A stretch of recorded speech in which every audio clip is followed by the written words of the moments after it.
Now, the share prices of the Resilient group of properties have continued to rebound since the company announced it would unwind its controversial cross-holding structure and said an independent investigation had cleared its directors of share price manipulation and insider trading. Here to talk about this and discuss the outlook and value of South Africa's property stock sector is Keillen Ndlovu. He is the head of listed property funds at Stanlib. Keillen, thanks for your time. That Resilient story.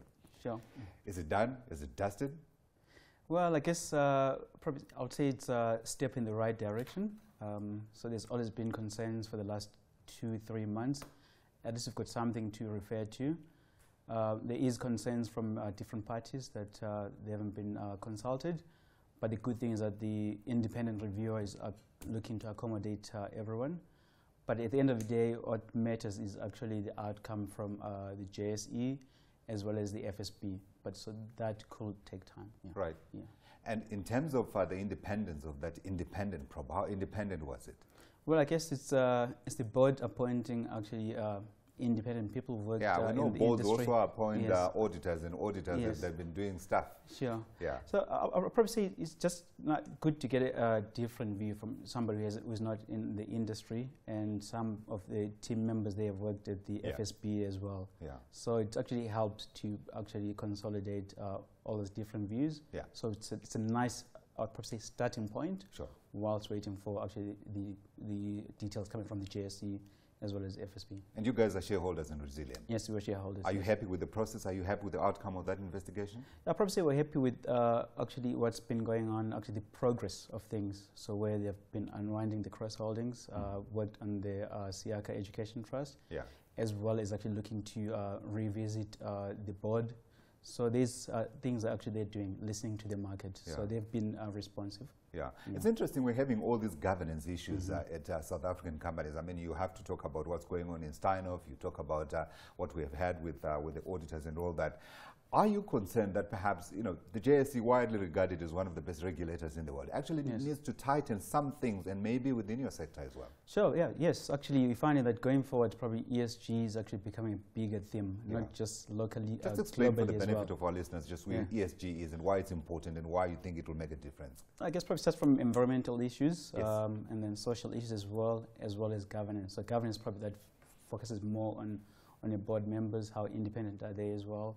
So all those kind of things actually affected them in our investment process. We want to have companies actually better actually ESG scores. Yeah. Okay, we certainly hope that continues to be the case. Before I leave Resilient, just one little question. Sure. Are you looking to increase your shareholding? Where do you stand now? At this stage, we were underweight beginning of the year. We closed the underweight during the course of this volatility. Right. We're sitting with a neutral position, and we're taking a long-term view. At these levels, the stock's actually looking cheap. Okay, so you would probably potentially be looking to increase. So at this stage, we're neutral. So we'll you're neutral, okay, yes, even though it's looking a little cheap. Yeah, we'll probably have one of the bigger positions compared to most of the players, but we keep a neutral position at this stage. Let's widen the discussion to the property sector, because we have had Ramaphoria, some people have been saying it, and it's been said to be good for the economy, so people are raising their projections for South African growth going forward. And I'd imagine you guys are looking within your sector and thinking, hello, this could be good times. Is it? Yeah, it is actually. If you look at the sector year to date, the stocks that have done very well are the ones focusing on the local market, whereas the ones with offshore exposure have underperformed. Probably two things. One, less interest in offshore markets compared to last year, as well as the rand strengthening has affected offshore focused stocks, whereas the local stocks have benefited from that Ramaphoria, as well as the interest rate cut as well, and lower bond yields, all filtering onto the listed property space. Right. So sector-wise, when you look at it, is this the time to get in, and where? I would say so. If you look at where the yields are, so property is trading at yields higher than the 10-year bond yield. It's probably like just over 8% yields, closer to 8.5, so 50 basis points above the 10-year bond yield. And we haven't seen this kind of scenario in a long time. Right. And growth, though revised downwards, probably at about 6.5% earnings growth.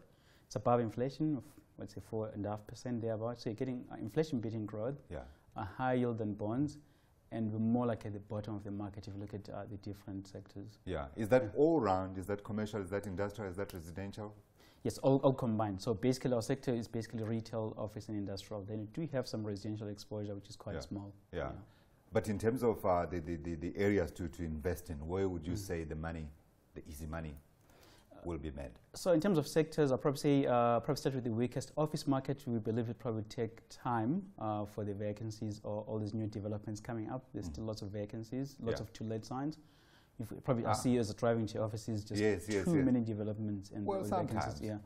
Yeah. So that could take time, probably the next year to 2 years to fill those vacancies. Sure. So probably the sector that could probably respond quicker to this will be the retail sector. Yes. With lower interest rates, so more consumer confidence, so that could boost retail sales, and that filters into the shopping centers. Even though we know that Joburg in particular and South Africa in general has more retail spaces than you would find in the rest of Africa combined. I don't know if that's a too bold a statement. No, that's true. Well, I'm not sure combined, but actually it has actually retail space per capita, probably one of the highest globally, South Africa.